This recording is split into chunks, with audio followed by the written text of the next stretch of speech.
আসসালামু আলাইকুম রহমতুল্লাহ। Hello viewers, আজকে আপনাদের সামনে আমি একটি ভিডিও উপস্থাপনা করছি। এই ভিডিওটি আপনারা দেখলে অবাক হয়ে যাবেন। মানুষ কিভাবে অসম্ভবকে সম্ভব করে। আমার কাছে এই ভিডিওর কিছু অংশ দেখার পর আমি অবাক হয়ে গেলাম। শুধু অবাক নয়, আমার কাছে ভালো লাগছে। আসলেই মানুষের পক্ষে সম্ভব। এই যে দেখেন, এই যে লোকটা উপর থেকে নিচে কিভাবে একটি রশির মধ্যে ঝুলে কমপক্ষে 30 ফুট হবে পানিতে পড়ে গেল, আবার সে আবার উপর থেকে নিচে পড়ল। এইভাবে অসাধারণ একটি প্রতিভা দেখালেন। আসলে আমরা সবাই যদি চেষ্টা করি আমরাও পারবো। আর এমন একটি জায়গা আমরা যেখানে আসছি,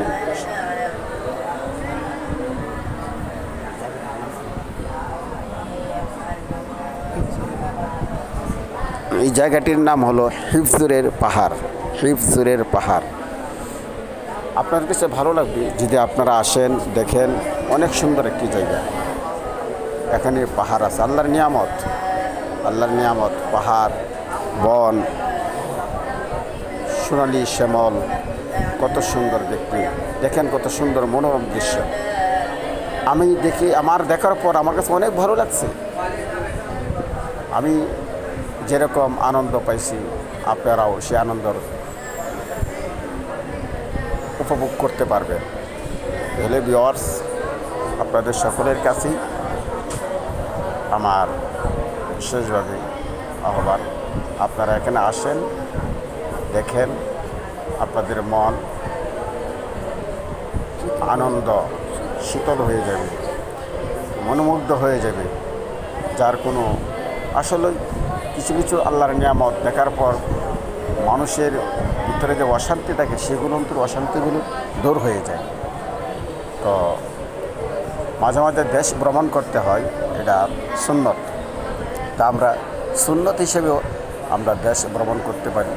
সুন্নত একটা আদায় হলো এবং আমাদের মনের মধ্যে আনন্দ আসলো, আমাদের মধ্যে শীতলতা আসলো।